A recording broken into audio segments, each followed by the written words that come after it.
하나님 말씀은 마태복음 5장 14절에서 16절입니다. 너희는 세상의 빛이라. 산 위에 있는 동네가 숨겨지지 못할 것이요 사람이 등불을 켜서 말 아래에 두지 아니하고 등경 위에 두나니 이러므로 집안 모든 사람에게 비치느니라. 이같이 너희 빛이 사람 앞에 비치게 하여 그들로 너희 착한 행실을 보고 하늘에 계신 너희 아버지께 영광을 돌리게 하라. 여러분이 나중에 천국에 가시면 누구를 제일 만나고 싶습니까? 저도 만나고 싶은 사람들이 많습니다. 먼저 가신 가족들도 만나고 싶고 사랑했던 교우들 가운데도 만나고 싶은 사람들이 많습니다. 성경의 인물로는 신약의 바나바와 구약의 요나단을 만나고 싶습니다. 신약의 바나바는 시골에 잠적해 있던 바울을 찾아내어 위대한 하나님의 종이 되게 하고는 자기는 조용하게 사라져간 사람이고, 구약의 요나단은 하나님이 사랑하는 사람 다윗이 위기에 빠져 힘들고 고통스러울 때 함께하고 위로했던 사람이기 때문입니다. 그리고 그 후 요나단은 마치 벌받은 사람처럼, 저주를 받은 사람처럼 전쟁에서 비참하게 죽고 말았습니다. 사울 왕 당시 이스라엘의 백성들은 요나단을 가리켜서 하나님과 동역한 사람이라는 이름을 붙입니다. 요나단의 아버지요 이스라엘의 왕인 사울에 의해서 왕의 명령을 거역했다는 이유로 요나단이 처형을 받게 되었을 때 이스라엘 백성들이 나섰습니다. 당신이 아무리 왕이라고 할지라도 요나단만큼은 처형할 수 없습니다. 이스라엘 백성들이 요나단을 살리려고 하면서 내세운 이유가 있었습니다. 요나단이 하나님과 동역했다는 것입니다. 요나단이 그냥 귀한 사람이고 충성한 사람이고 공로가 혁혁한 사람이기 때문이 아니라 하나님과 동역한 사람이기 때문에, 즉 요나단이 하나님의 동역자이기 때문에 당신이 아무리 왕이라고 할지라도 하나님의 동역자만큼은 손을 댈 수 없다는 대단한 논리였습니다. 백성들이 왕에게 이렇게까지 말했습니다. 여호와의 살아 계심을 두고 맹세하는 바 우리는 요나단의 머리털 하나도 땅에 떨어지게 할 수 없습니다. 하나님과 동역한 사람 요나단이라는 이름은 요나단에게는 대단한 영광이었습니다. 요한복음 8장에서 예수님께서 당신 자신을 세상의 빛이라고 말씀하셨습니다. 예수께서 또 말씀하여 이르시되 나는 세상의 빛이니, 그리고 마태복음 5장에서는 시인자들을 가리켜서 당신과 같은 세상의 빛이라고 말씀하셨습니다. 너희는 세상의 빛이라. 예수님께서 기독교인들을 당신과 같은 세상의 빛, 즉 예수님과 같은 일을 하는 사람들, 예수님의 동역자라고 하십니다. 이것을 요한복음 14장에서 이렇게 말씀하셨습니다. 나를 믿는 자는 내가 하는 일을 그도 할 것이요. 이것은 기독교 신자로서는 대단한 영광입니다. 기독교 신자들은 우선 자기가 예수님과 같은 일을 하는 예수님의 동역자라는 사실을 잘 알아야 합니다. 신자들이 예수님과 동역자라는 말씀은 신자들에게 대단한 영광이지만 다른 한편으로는 상당히 무거운 짐입니다. 마태복음 5장 13절의 말씀이 이것을 말씀하십니다. 너희는 세상의 소금이니 소금이 만일 그 맛을 잃으면 무엇으로 짜게 하리요? 후에는 아무 쓸데없어 다만 밖에 버려져 사람에게 밟힐 뿐이니라. 예수님은 기독교 신자들에게 소금과 빛의 역할을 요구하십니다. 주님은 신자들에게 영광과 당신의 권세와 능력을 주기를 원하십니다. 그러나 기독교인이라는 이름만 가졌다고 누구에게나 주시는 것은 아닙니다. 소금과 빛의 역할을 감당하는 사람에게만 주십니다. 세상이 많이 어둡습니다. 정말로 어둡습니다. 세계와 우리나라의 정치 모습 그리고 사회 모습을 보면 정말 어둡습니다. 그러나 기독교인들은 세상이 어둡다고 한탄만 하고 있어서는 안 됩니다. 그 어두운 곳에 기독교인들이 빛을 비추어야 합니다. 여러분이 빛을 비추십시오. 여러분이 빛을 비추지 않으면 세상이 어두울 수밖에 없습니다. 가정도, 여러분 주위도, 나라도 기독교인들이 빛을 비출 때 밝아집니다. 혹시라도 여러분 눈에 어둠이 보인다면 내가 빛을 비추지 않아서 그렇다고 생각하십시오. 다른 사람들 마음속에 이 나라, 이 사회에 빛을 비추어 주십시오. 이웃 사람들에게, 여러분의 사업장에, 여러분이 다니는 직장에 빛을 비추십시오. 기독교인들이 아니면 빛을 비출 사람이 없습니다. 기독교인들이 소금 노릇하지 않으면 이 세상을 만나게 할 수 있는 사람들이 없고, 기독교인들이 빛을 비추지 아니하면 이 세상은 밝을 수가 없습니다. 크게 밝히려고 할 필요가 없습니다. 내가 할 수 있는 작은 불빛만 내면 됩니다. 주님은 여러분들이 세상을 밝게 하기를 기다리고 계십니다. 언젠가 한동안 켜지지 않던 애기봉에 불이 켜졌는데 그것을 두고 한 언론인이 빛과 어둠이라는 말로 표현한 글이 있습니다. 북한은 왜 크리스마스 트리의 불빛을 두려워했는가? 빛은 어둠을 몰아낸다. 악의 세력, 어둠의 세력은 빛을 두려워하기 때문에 북한이 그 애기봉 크리스마스 트리의 불빛을 싫어한다. 우리는 북에 물질적 도움을 주기보다 오히려 그 빛을 비추어야 했다. 북한 주민들이 어둠 속에서 빛을 바라보며 희망을 갖도록 만들었어야 했다. 그 빛을 보고 스스로 악의 시스템을 무너뜨리고 빛으로 나오도록 해야 했다. 어떻게 하면 어둠을 쫓아낼 수 있습니까? 어둠에게 물러가라고 소리치고 악을 쓴다고 될 일이 아닙니다. 어둠은 빛이 비칠 때만 물러갑니다. 다른 것으로는 불가능합니다. 빛을 비추어야 합니다. 그러기 위해서는 무엇보다도 기독교인들이 먼저 밝아야 합니다. 그러면 기독교인들의 가정이 밝아지고 이 사회가 밝아집니다. 내가 어두면 세상을 밝힐 수가 없습니다. 내가 어두면 세상에 어둠을 더해주는 일만 하게 됩니다. 가정에서, 주변에서, 교회에서 여러분들이 먼저 밝으십시오. 생각도 밝고 표정도 밝고 행동도 밝으십시오. 무엇보다도 말을 밝게 하십시오. 부정적인 말을 하지 마십시오. 부정적인 말은 검버섯과 같다고 합니다. 부정적인 말은 세상을 좀먹습니다. 인생을 잡아먹습니다. 나의 인생도 남의 인생도 잡아먹습니다. 가정을 잡아먹고 사회를 잡아먹고 나라를 잡아먹고 교회를 잡아먹습니다. 부정적인 말은 세상을 검버섯처럼 시꺼멓게 덮습니다. 치매 중에서도 경증이 있고 중증이 있으며 미운 치매가 있고 고운 치매가 있다고 합니다. 치매 걸린 사람들을 조사했는데 놀라운 결과가 나왔습니다. 젊었을 때 치매에 걸린 사람들, 악성 치매, 미운 치매에 걸린 사람들은 모두 부정적으로 살아온 사람들이었다고 합니다. 좀 모자라는 사람처럼 보여도 그저 좋게 생각하고 긍정적으로 사십시오. 모든 것을 좋은 쪽으로 생각하십시오.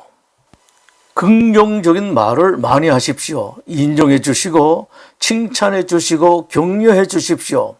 자녀들은 부모의 칭찬을 먹고 인정을 먹고 삽니다. 잘하는 것을 보고 칭찬해 주고 격려해 주면 훨씬 잘 큽니다. 조급해하지 마십시오. 기독교인들은 하나님이 계신다는 것을 알고 넉넉한 마음으로 살아야 합니다. 하나님께서 보시고 생각하고 계신다는 것을 알고 넉넉하게 생각하고 편하게 기다려 주십시오. 너는 잘할 것이다. 이 말 한마디가 아이들에게 얼마나 큰 힘이 되는지 아십니까? 불평할 것, 불만의 소리 할 것 없습니다. 불평, 불만은 사안의 문제가 아니라 마음의 문제입니다. 불평하고 불만을 말하는 사람들은 10개 중에 9개가 좋아도 하나만 안 좋으면 불평하고 불만을 가집니다. 화내는 사람들은 100가지 중에서 한 가지만 화낼 일이 있으면 그것을 붙들고 화를 냅니다. 섭섭하다는 말도 하지 마십시오. 다른 사람 마음 무겁게 하는 말 하지 마십시오. 한마디 말을 해도 혹시라도 나의 말이 상대방의 마음을 어둡게 하지는 않을까 생각하십시오. 빛이 되는 것은 그냥은 안 됩니다. 애를 쓰고 노력해야 합니다.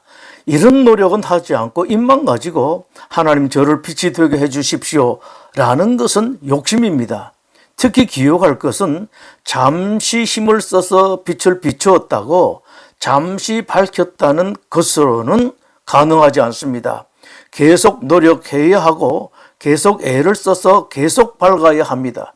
그렇게 해야 가능한 까닭은 어둠은 있는 힘을 다해서 더 많은 곳을 어둡게 하고 조금이라도 더 어둡게 하려고 끊임없이 애를 쓰기 때문입니다. 고전적인 이야기 하나 하겠습니다. 아마 전래 동화인 것 같습니다. 어린 며느리가 시집을 왔는데 어느 날 부엌에서 무엇을 끓이다가 그만 가마솥을 태우고 말았습니다.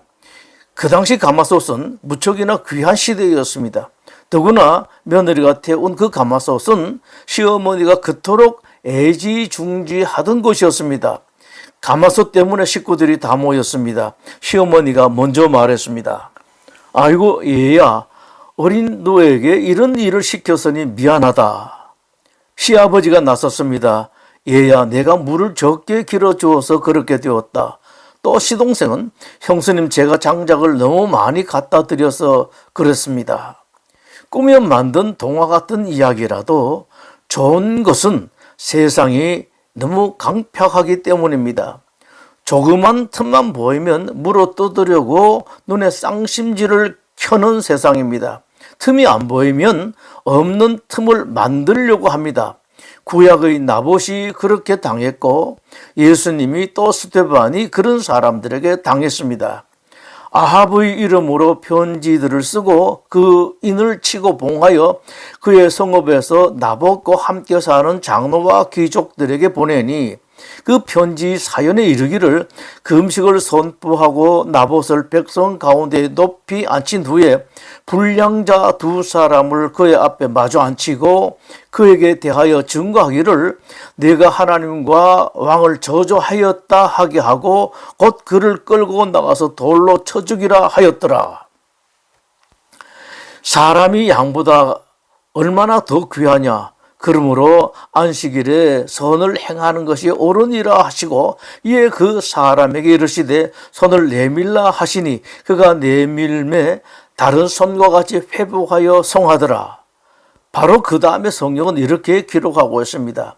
바리새인들이 나가서 어떻게 하여 예수를 죽일까 의논하거늘 스데반이 지혜와 성령으로 말함을 그들이 능히 당하지 못하여 사람들을 매수하여 말하게 하되 이 사람이 모세와 하나님을 모독하는 말을 하는 것을 우리가 들었노라 하게 하고 백성과 장로와 서기관들을 충동시켜 와서 잡아가지고 공회에 이르러 거짓 증언들을 세우니 이르되 이 사람이 이 거룩한 곳과 율법을 거슬러 말하기를 마지 아니하였도다.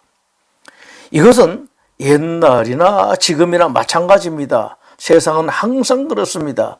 이것을 아시고 여러분은 여러분이 할 수 있는 것만큼만 세상을 밝히십시오. 큰 빛이 되려고 크게 밝히려고 생각하지 마시고 작은 빛이라도 그냥 밝히기만 하면 됩니다.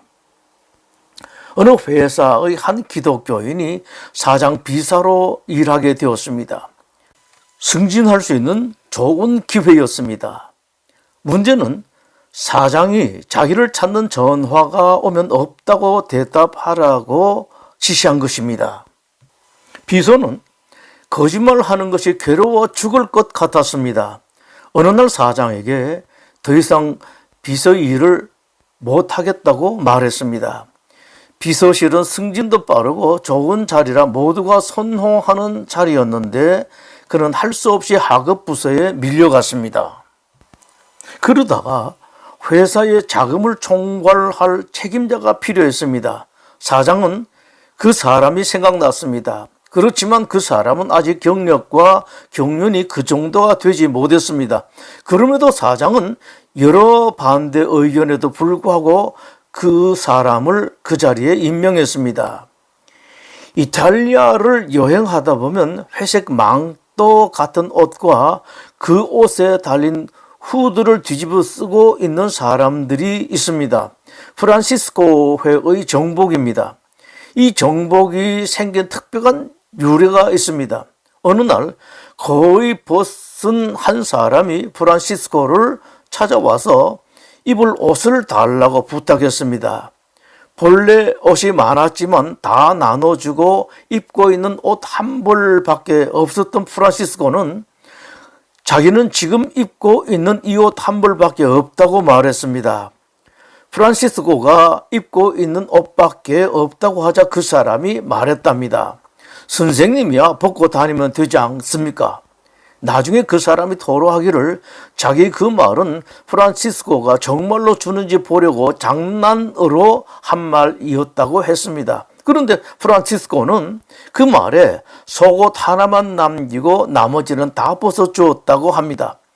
벗은 스승을 본 제자들이 얼른 밀가루 부대 하나를 구해와서 목과 팔을 꿰일 구멍을 만들어 급히 옷을 만들었는데 이것이 발달하여 프란시스코 회의 정복이 되었습니다.